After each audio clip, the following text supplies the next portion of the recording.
할렐루야. 예수 믿는 사람이나 믿지 않는 사람들에게 성경 인물 중에서 삼손은 참 유명한 사람이지요.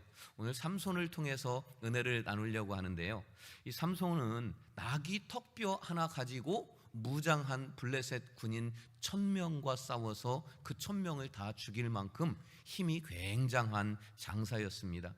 그런데 그가 들릴라라고 하는 이 블레셋 여인에게 마음을 온통 빼앗겨 버리지요. 그래서 결국은 하나님이 주신 힘도 다 잃고, 그리고 블레셋 군인들에게 두 눈이 뽑힙니다. 잡혀가서 노예 생활을 하게 되지요. 연자 맷돌을 돌리면서 하루하루 목숨을 부지합니다. 연자 맷돌은 우리의 맷돌보다 큰 대형 맷돌로 한 1톤에서 2톤 정도 나가는, 사람이 못 돌립니다. 이것은 짐승들로 하여금 돌리게 하는 큰 맷돌인데, 삼손이 이것을 돌리면서 정말 비참한 그런 인생을 살아가던 그런 사람이지요. 하나님께서는 이 삼손의 마지막에 다시 한번 힘을 주십니다. 그래서 블레셋 사람들 3000명이 넘는 사람들과 함께 이제 무너지는 건물에 깔려서 죽게 되는데요, 하나님은 이 삼손을, 우리는 별로 본받을 것이 없어요, 솔직히. 그런데 하나님은 이 삼손을 어떻게 평가를 하고 계실까? 특별히 오늘은 이 기둥에 초점을 두고 은혜를 나누려고 합니다. 어떤 건물이든지 어떤 공동체든지 이 기둥이 그 건물을 받치고 있어요. 공동체도 기둥 같은 사람이 그 공동체를 받치고 있어요. 기둥이 무너지면 건물은 힘없이 무너집니다. 기둥이 사라지면 그 공동체도 힘없이 무너질 수밖에 없어요. 이것이 기둥입니다. 여러분 한 분 한 분이, 가정에서 여러분이 기둥이에요. 구역에서 여러분이 기둥이고, 또 우리 교회의 기둥인 줄 믿습니다. 그렇다면 기둥 같은 사람, 기둥 같은 성도는 도대체 어떤 사람일까요? 첫 번째로 기둥 같은 성도는 무게를 견디는 성도라야지 기둥 같은 성도라고 할 수 있습니다.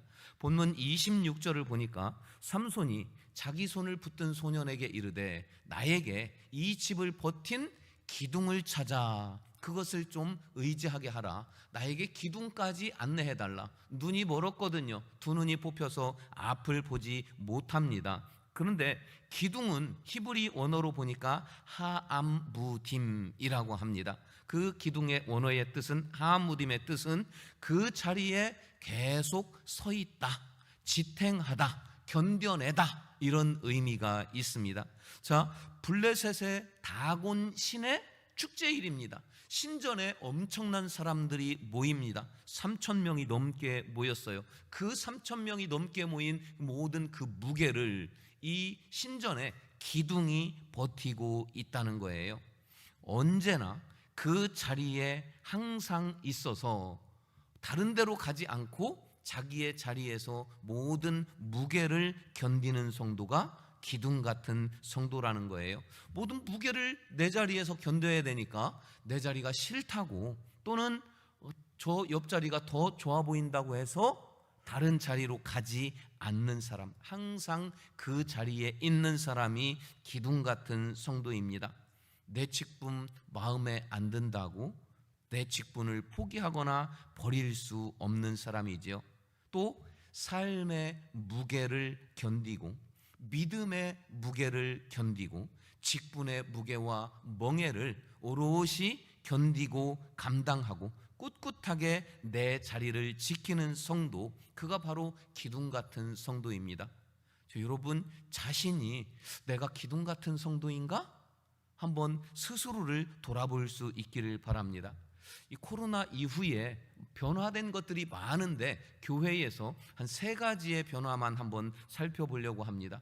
첫째는 가나안 성도가 많이 생겼다는 거예요. 가나안 성도가 누굽니까? 거꾸로 말하면 안나가 성도예요. 안나간을 거꾸로 해서 가나안 성도인데, 이 코로나 때에 모일 수가 없으니까 집에서 예배를 드렸어요. 처음에는 잘 씻고 잘 입고 예배를 똑같이 드렸어요. 몇 주 익숙해지다 보니까는 세수 안 하고 씻지 않고 편하게 입고 예배를 드립니다.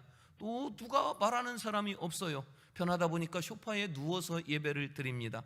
그러다 보니까 이불 속에 여전히 누워있는 채로 핸드폰 켜놓고 집에서 예배 드리니까 아무도 뭐라고 하지 않고 누구의 시선도 의식하지 않고 너무 편한 거예요. 그분들이 코로나 후에도 나오지 않는 안나가 성도들이 됩니다.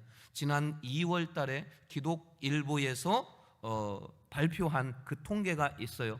15%의 그 성도들이 아직 돌아오지 않고 있다는 통계입니다.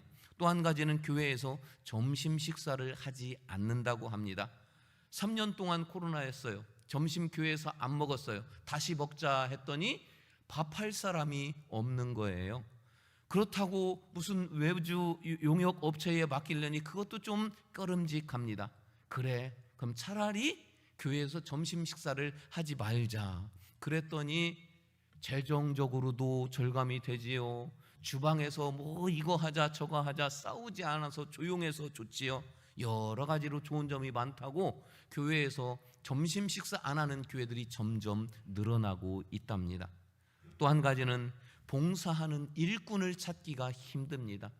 교사가 없어서 교사 찾는 대란이 일어나요. 또 구역장이 없어서 구역들이 점점 축소가 된다고 합니다. 교회에서 일할 수 있는 교사가 없어서 연말이 되면 담임 목사님은 내년도 계획을 해야 되는데 각 분야에 앞선 리더들이 있어야 되는데 너도 나도 다 안 한다는 거예요. 그래서 일꾼을 찾기가 힘든다고 합니다. 근데 이것이 코로나 이후에만 나타나는 현상이냐? 아니에요. 알고 보면, 생각해 보면 코로나 전에도 이런 현상은 있었는데 코로나 이후에 급속도로 이런 현상들이 더 많아진다고 하는 얘기입니다. 왜 도대체 이런 현상이 일어날까요? 우리 빌립보서 1장 29절 말씀 같이 읽어보실까요? 그리스도를 위하여 너희에게 은혜를 주신 것은 다만 그를 믿을 뿐 아니라 또한 그를 위하여 고난도 받게 하려 하심이라. 믿는 자들에게 은혜를 주셨어요. 그래서 내가 압니다. 예수 그리스도를 믿어야만 내가 천국 백성 하나님의 자녀, 그래서 구원받고 싶어요. 믿음은 나한테 필요합니다. 그리고 은혜도 받고 싶어요. 그런데 무게는 감당하기 싫다는 거예요. 고난은 감당하기 싫다는 거예요. 그래서 믿음은 포기하지 않고 은혜는 포기하지 않지만 무게는 거부하는 현상입니다. 고난의 무게 싫다고 합니다. 봉사의 무게, 어떤 섬김의 무게, 직분의 무게, 헌신, 희생의 무게는 이것은 거부하는 그런 현상이 교회에 급속도로 오늘날 퍼지고 있습니다. 그러니 기둥 같은 성도가 교회에서 사라진다는 겁니다. 여러분, 우리 자신을 냉정히 돌아보지 않으면 안 됩니다. 우리 교회요, 옛날에 1000명도 넘게 모이던 교회였습니다. 제가 알기로 우리 교회가 어떤 심각한 교리의 문제로 시끄러웠냐? 그런 적 없습니다. 이단에 빠져서 시끄러웠냐? 그런 적 없습니다. 큰 내분이 쌓여서 막 머리 터지게 싸웠냐? 그런 적도 없어요. 근데 그분들 다 어디 갔습니까? 어떤 상황에도 모든 무게를 견디며 내 자리를 묵묵히 지켜야 하는 기둥 같은 성도가 없었던 거예요. 여러분, 편안하게 신앙생활 하고 싶습니까? 직분 안 받고 봉사 안 하고 적당히 나오고 적당히 헌금하다가 어느 날 무엇인가 시켜서 그게 부담스럽거나 어느 날 어떤 사람과의 관계가 안 좋아지면 조용히 교회를 떠나 다른 데로 옮기고 아무 간섭도 받지 않고 아무 봉사도 하지 않고 그저 편안하게 신앙생활 그렇게 하고 싶습니까? 기둥의 무게가 힘들고 버겁더라도 그렇다고 해서 다 그 기둥을 포기하고 벗어나고 떠나가면 누가 그 자리를 감당하겠습니까? 악이 득세하고 이단이 천지사방에 깔려있는 이 시대에 우는 사자같이 하나님의 성도를 잡아먹으려고 사탄이 덤비고 눈 부릅뜨고 있는 이 시대에 기둥이 빈약한 교회, 사명 감당하는 것은 둘째고요, 견뎌내지를 못합니다. 여러분, 하루에도 얼마나 많은 교회들이 사라지고 있는지를 아십니까? 기둥이 없으면 어떤 교회도 어떤 공동체도 견뎌낼 수 없습니다. 집에서도 가정에서도 마찬가지예요. 남편의 무게가 버겁다고, 아내의 무게가 버겁다고 그 자리를 떠나버리면 가정이 어떻게 설 수 있겠습니까? 여러분, 인생에는 무게가 따르게 되어 있습니다. 그리스도인이라고 칭함을 받기 원하십니까? 그리스도인에게는 그에 합당한 무게가 따르게 되어 있습니다. 직분에 따른 무게도 있습니다. 내가 감당할 그 무게를 내 자리를 벗어나지 아니하고 꿋꿋하게 견뎌낼 수 있는, 버텨낼 수 있는 기둥 같은 여러분들이 되시기를 주의 이름으로 축원합니다. 두 번째로 기둥 같은 성도는 기도를 회복하는 성도입니다. 삼손은 엄청난 힘이 있었던 사람이죠. 나귀 턱뼈 하나로 1000명을 이겼으니 얼마나 대단합니까? 그런데 삼손은 이 놀라운 그 괴력, 그리고 그 근원이 머리카락에 있는 줄 알았어요. 실제로 머리카락을 잘랐더니 힘이 다 사라지지요. 19절에 보니까 들릴라가 삼손에게 자기 무릎을 베고 자게 하고 사람을 불러 그의 머리털 7가닥을 밀고 괴롭게 하여 본즉 그의 힘이 없어졌더라. 이 머리털 7가닥을 없앴다는 말이 아니고 7갈래로 머리를 따았는데 그 7갈래를 다 밀었다. 그랬더니 삼손이 힘이 없다는 거예요. 어떻게 됩니까? 블레셋에 잡혔어요.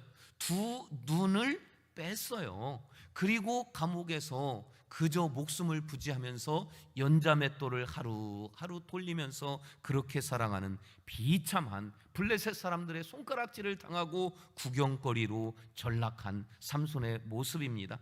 이스라엘의 기둥이 되라고 사사로 하나님이 삼아 주셨더니 자기의 사명 버리고 기둥의 자리 버리고 떠나가더니 삼손이 그렇게 하나님의 수치로 바뀌어버립니다. 삼손은 모든 고난, 멸시 다 받고 비참하게 살면서 그때서야 비로소 나에게 있었던 엄청난 힘이 머리카락이 아니라 하나님께로부터 나왔구나 하는 것을 깨닫습니다. 그리고 하나님께 이제 다시 기도하기 시작합니다. 바로 본문 28절입니다. 삼손이 여호와께 부르짖어 이르되 주 여호와여 구하옵나니, 주여 나를 생각하소서. 하나님이여 구하옵나니 한 번만 나를 강하게 하소서. 주여 이제 내가 사사로서 저 블레셋을 단번에 없앨 수 있도록 힘달라고 하나님께 기도하기 시작합니다. 기도가 뭡니까? 기도는 하나님의 끝이 없고 한이 없는 위대한 능력이 내게로 들어오는 통로가 바로 기도인 것입니다. 기도는 하나님의 능력을 회복하는 가장 빠른 길이고 지름길이고 유일한 통로라는 것을 기억하시기 바랍니다. 기도가 회복되면 모든 것이 회복되게 되어 있습니다.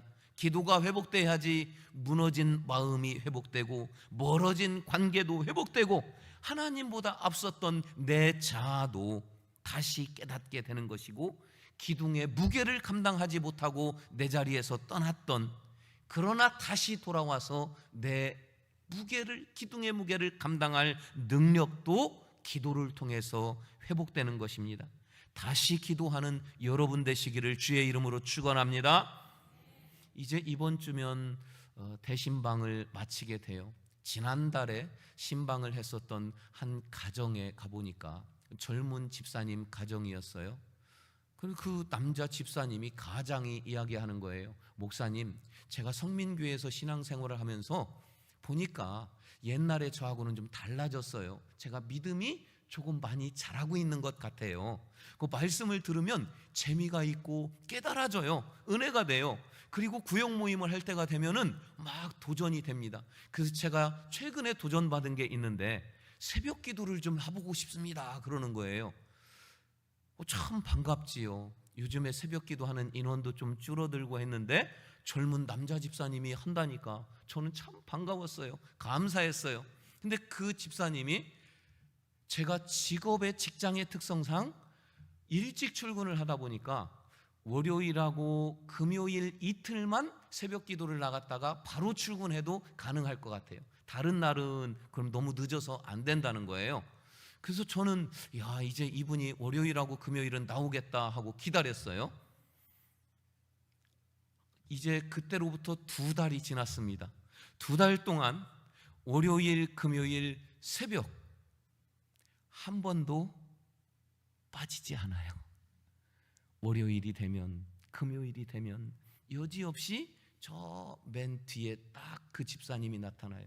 우리 성경을 봅시다 하면 큰 소리로 함께 읽습니다. 제가 찬양이 들리면 또 맞게 크게 불러줘요. 얼마나 감사하고, 저 그 집사님이 짠 하고 나타나면 제가 벌써 은혜가 돼요. 여러분, 모든 우리에게 주어진 무게가 있습니다. 가정의 무게, 삶의 무게, 봉사의 무게, 직분의 무게. 여러분, 무슨 힘 공급받아서 그 무게를 버티고 감당하시겠습니까? 기도하면 그 능력이 회복돼서 모든 무게를 지탱하고 견딜 수 있습니다. 기도하는 여러분 되시기를 다시 한번 주의 이름으로 축원합니다. 세 번째로, 기둥 같은 성도는 사명을 완수하는 성도입니다. 삼손은요, 태어날 때부터 이스라엘 사사로 사명을 가지고 태어났습니다. 13장 5절에 보니까 보라, 네가 임신하여 아들을 낳으리니 그의 머리 위에 삭도를 대지 말라. 이 아이는 태에서 나옴으로부터 하나님께 바쳐진 나실인이 됨이라. 그가 블레셋 사람의 손에서 이스라엘을 구원하기 시작하리라. 이 태어나면서부터 사명을 가지고 태어납니다. 블레셋에 이스라엘이 40년 동안이나 압제를 당하고 있었어요. 그 이스라엘 하나님의 백성을 구원하려고 삼손을 택하셨건만 삼손은 이 사명을 너무 가볍게 여겼습니다. 기둥이 되어야 할 사람이 두 눈이 뽑혀서 연자맷돌을 돌리고 있는, 오히려 하나님의 영광을 가리고 있는 것입니다. 그런 그가 비참한 상황이 되고 보니까 다시 하나님을 생각하고 다시 기도를 회복하게 됩니다. 기도가 회복됐더니 자기의 사명이 보이기 시작합니다.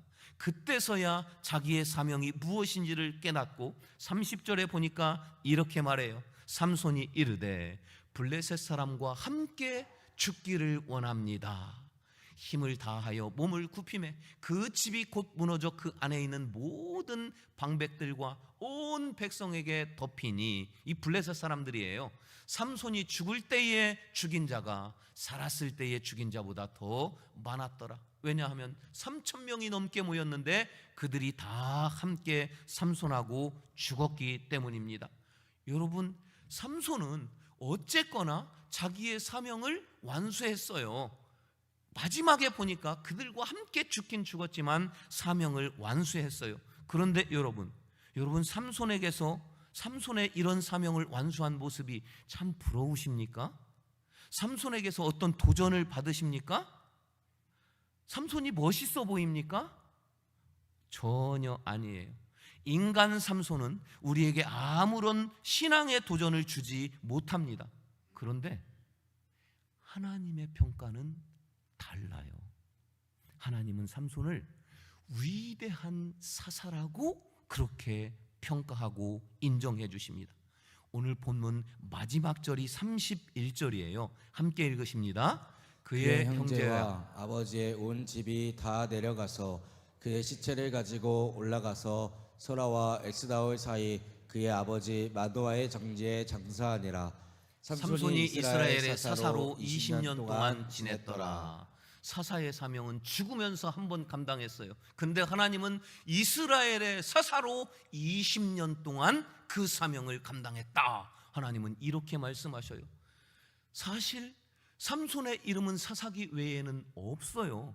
별로 그렇게 덕이 되지 못하고 별로 그렇게 어떤 도전을 주지 못합니다.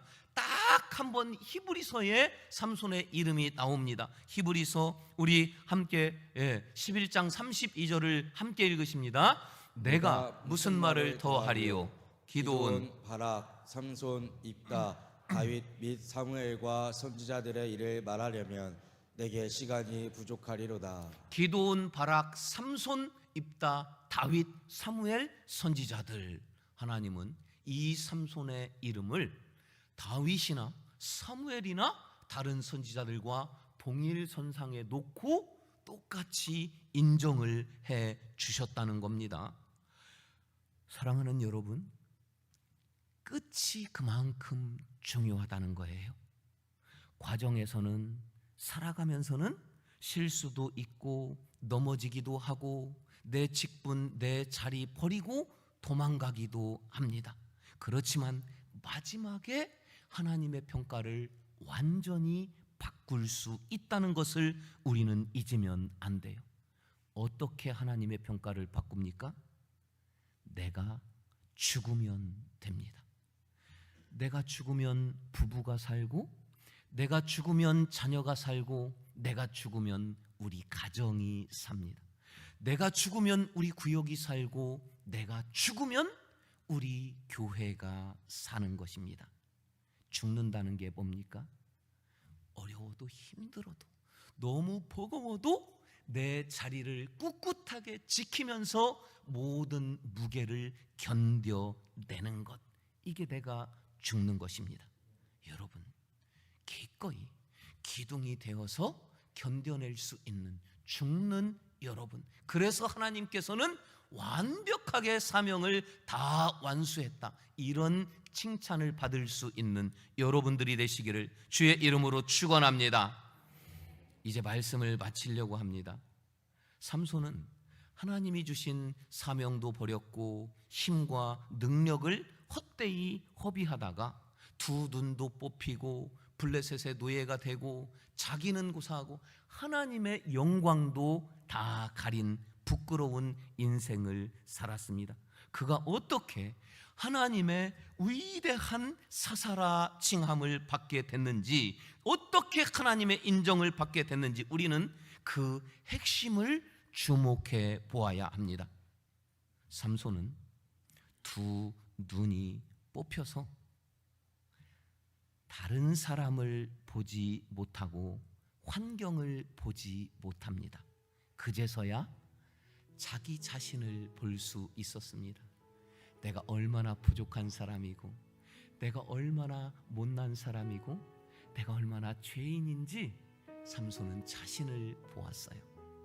삼손은 두 눈이 뽑혀서 세상의 쾌락을 더 이상은 좇을 수 없었어요.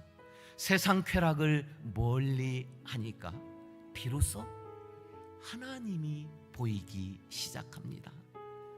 눈이 가려지니까 정말로 보아야 할 나를 보고, 눈이 멀게 되니까 그 시선이 하나님께로 향했다는 것입니다. 여러분, 우리 사명, 우리 직분, 우리 위치 너무 무거워요. 얼마나 그 무거운 짐 지고 여기까지 오셨어요. 그 무게를 견딜 수 있는 힘 우리에게는 없습니다. 그 힘 어디 있어요? 하나님 바라볼 때 하나님으로부터 그 힘과 능력이 내게 임하는 것입니다. 그러면 우리는 기둥이 되어서 가정도 지키고 세우게 되는 것이고, 교회도 세우고 지킬 수 있는 것입니다. 여러분, 이런 하나님을 향할 수 있는 기둥들이 되시기를 주의 이름으로 축원합니다. 우리 일어서서 함께 찬양하고 결단하기를 원합니다. 내게로부터 눈을 들어서 주를 보기 시작할 때 주의 일을 보겠네. 내 작은 마음 돌이키사 하늘의 꿈을 꾸게 하네. 주님을 볼 때 모든 시선을 주님께 드리고 그때 살아계신 하나님을 보리라. 우리 함께 찬양하며 고백하기를 원합니다.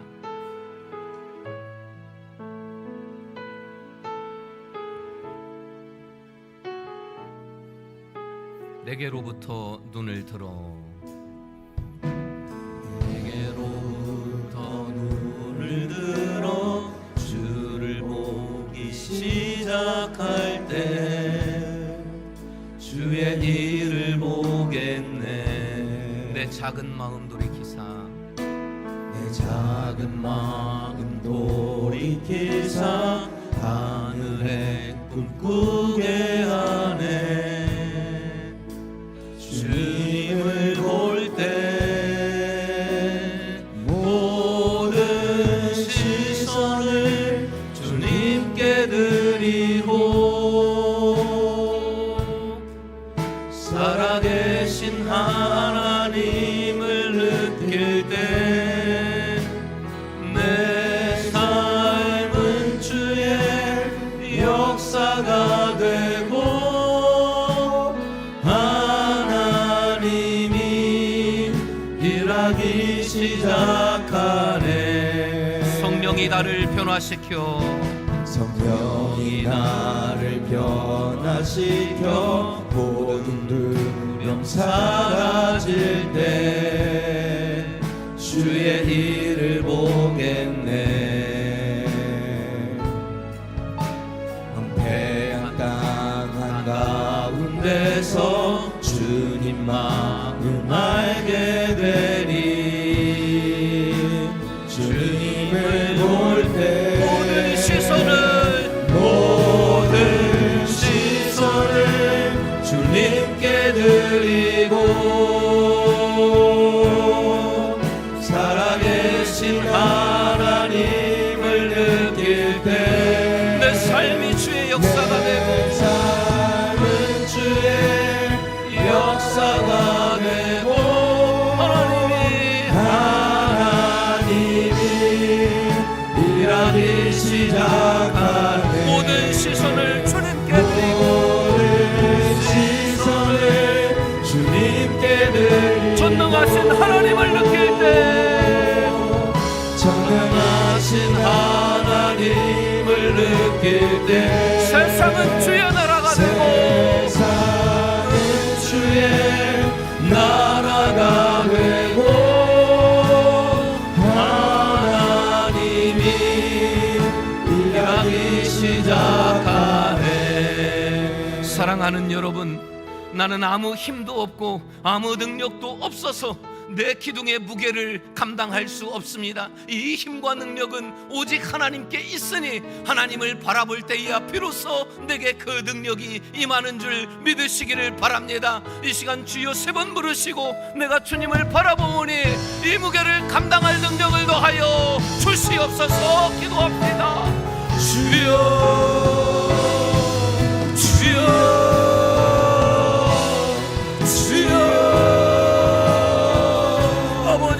내가 눈을 들어서 주님을 바라봅니다. 하나님 눈을 들어서 주님을 바라봅니다. 바라보는 나를 아버지 기억하여 주시옵소서. 하나님 나는 아무것도 감당할 능력이 없나이다. 내 무거운 짐을 감당할 힘이 없어서 나는 오늘도 쓰러집니다. 주여 불쌍히 여겨주시옵소서. 주를 바라볼 때에 하나님의 능력이 내게 임하여 주시옵소서. 아버지 그래서 기도할 때에 하나님 주시는 능력으로 아버지 내 기둥의 무게를 감당하게 하여 주시옵시고 내 사명의 무게, 내 직분의 무게를 감당할 수 있도록 주여 이 기도를 통하여 주를 볼 때 능력을 더하여 주시옵소서. 모든 시선을 주님께 드리고 우리 하나님께 두 손 높여 찬양합시다. 살아계신 하나님을 느낄 때 삶은 주의 나라가 되고 하나님이 일하기 시작. 다시 한번 모든 시선을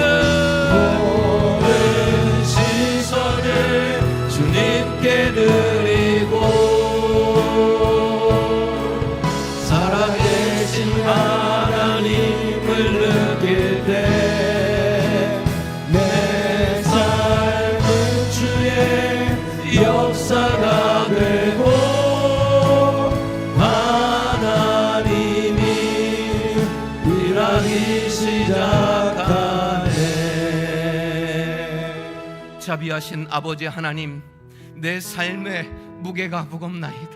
주여, 내가 지고 있는 짐이 너무 무겁나이다. 그러나 이 견딜 수 있는, 이 버틸 수 있는 힘이 하나님께 있기에, 그것을 알기에 주님을 바라봅니다. 주여, 견딜 수 있는 힘과 은혜와 능력을 허락하여 주시옵소서. 그 능력으로 능히 이 모든 무게를 감당할 수 있는 우리 가정의 기둥으로, 이 교회의 기둥으로, 삶의 자리에 기둥으로 우뚝 서게 하여 주시옵소서. 지금은 우리 구주 예수 그리스도의 은혜와 하나님 아버지의 영원하신 사랑하심과 성령의 감화 감동 인도, 기둥이 되게 하시는 능력의 역사가 주를 바라보며 기도를 통하여 그 모든 힘 공급받기를 원하는 이곳에 있는 모든 주의 백성들, 주의 기둥들 머리머리 위에, 이들의 가정과 일터와 삶의 자리 위에, 그리고 하나님이 세우신 이 성민교회 위에 지금부터 영원토록 함께 하시기를 간절히 축원하옵나이다. 아멘.